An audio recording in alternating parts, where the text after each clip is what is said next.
Hi there. It's May the 26th and we're continuing our journey through 2nd Samuel in the Hebrew structure of scriptures, part of the Nevi'im Rishonim, the former prophets, and we've come to chapters 9, 10 and 11.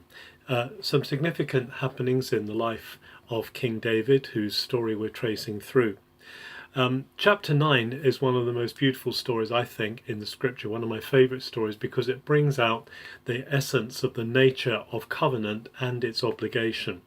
In many English translations, it says at the beginning of chapter 9 of 2nd Samuel that David decides to show kindness to the house of Jonathan, and that sounds as though he gets up one morning and he just feels well disposed. But actually, the Hebrew word that is used here, David wants to do Hesed. He wants to fulfill his covenant obligation, which is still outstanding, to the house of Saul and Jonathan. And so he's told through Ziva, a former servant of Saul, that there is a survivor of the house of Jonathan. It's Mephibhosheth, and he is living in the place called Lo-Devar, which seems to be a place of desert, because the word in Hebrew means no pasture or no place, no thing there. And so David sends for Mephibhosheth. Now Mephibhosheth comes in and he's obviously expecting to be dispatched. He's obviously expecting to be finished off, because here he is, he must see himself as a threat, as an enemy of the king. But actually David says, no, I want to show you, I want to do Hesed to you, because unknown to you, Mephibhosheth, there is a covenant in existence that I am held by and I'm obliged by, and therefore I'm going to restore to you your father's lands, I'm going to restore to you your father's servants, and I'm going to invite you to come and sit at my table and be like one of my adopted sons and eat with me as a son of the king. This is a complete turnaround in the situation of Mephibhosheth, who has been outlawed, exiled, lived away from the court. And it's a wonderful picture of the good news of grace that is towards us in Jesus, that we who were distant, we who were far away, have been brought near by the grace of Jesus Christ. And it's significant that in the Hebrew translation of the New Testament, the word that is used for grace in the translation into Hebrew is the word Hesed. Now we go on in chapter 10 to looking at significant military victories of David, and particularly victories under the leadership of his commanders Joab and Abishai. And basically what happens is David wants to continue. He still sees he has covenant obligations, because it's the same word he uses at the beginning of chapter 10 that he's used of Mephibhosheth. He says, I want to show Hesed, because King Nahash of Ammon, and Ammon is the land that is to the east of the Jordan, the modern day state of Jordan is in that area, and because Nahash sometime helped him, probably when he was fleeing from Saul, he wants to, in a sign of that, of acknowledgement of that covenant obligation to the family of Nahash, when Nahash dies and his son Hanun becomes king, he wants to take condolences, he wants to go and see if there's anything he can do.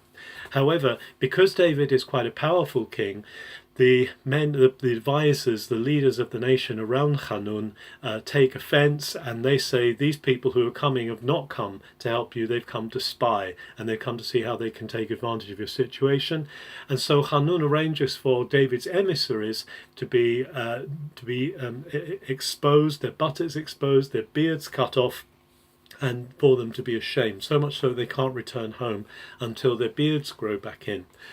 Then, of course, this raises a standoff. This raises a situation between Israel and Ammon, and Joab and Abishai they go out to attack Ammon. Now, Ammon obviously isn't strong enough on its own. It's not a big nation, so it calls in its northern neighbor, Aram or Syria, and they actually employ mercenaries to come in and stand with them. But in a brilliant military victory, Joab and Abishai, dividing up the troops and outflanking the troops of Aram and Ammon, defeat them and send them running.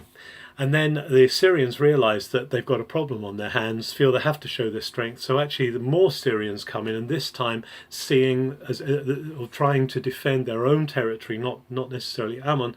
And again, David this time leads that attack, and they push back the Syrians and actually the other nations around them, as a result of this victory, make peace with Israel. So Israel is finally at peace with its neighbours by the end of chapter 10. Now in chapter 11, something goes badly awry. It says it's the time of the kings going out to battles, but David isn't going out to battle, he's staying home. Maybe they've said to him, David, we don't want to, after that face off with Syria, we don't want you to be in the front of the battle, we want you to be protected, you're too valuable to be put in the front of the battle. So David is back home in his fortress in Zion, in Jerusalem. But while he's there and it seems everyone's away, he spies a beautiful woman taking a bath on the roof of her house. This is Bathsheba, and she is summoned to the palace, and David ravishes her. He takes her, he has sex with her, and as a result of this, she becomes pregnant, and there obviously is going to be a big scandal. However, Bathsheba is married, so David's actually committed adultery, which is a capital offence under the Torah, under the law. And so David tries to cover up, and he gets her husband Uriah, when he comes back, Uriah the Hittite, when he comes back, to try and get him to go and sleep with her and to enjoy his husband's rights with her, his husband's privileges with her. However, he is so devoted to the soldiers, to the men that he's with, he won't go back, he won't sleep with her. David is put into a very bad situation, and actually he does something that compounds the tragedy, and he then asks Joab, his commander of troops, to put Uriah right in the front of battle, and Uriah dies in battle, and this releases Bathsheba she's now widowed, and so David takes her into his house and she becomes his wife. And at the end of chapter 11, it seems as though David has sorted the situation. But as we'll see in the next part, as in the next chapter, God is going to face David up through Nathan the prophet with his sin. Just going back to the story again of Mephibhosheth and this wonderful concept of Hesed, which we see at work with Mephibhosheth.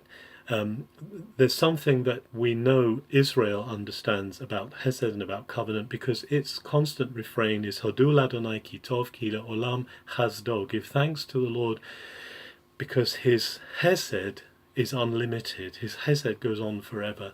And this Hesed has, from the covenant with Abraham, from the covenant that God has made with mankind through Abraham, we are benefiting from, because Jesus, Messiah, has made available to us this same Hesed through his death on the cross and through his resurrection. So we are enfolded in that Hesed that is unlimited. And just like Mephibhosheth, we are invited to sit at the king's table and to be part of his unlimited family. Have a very good May the 26th.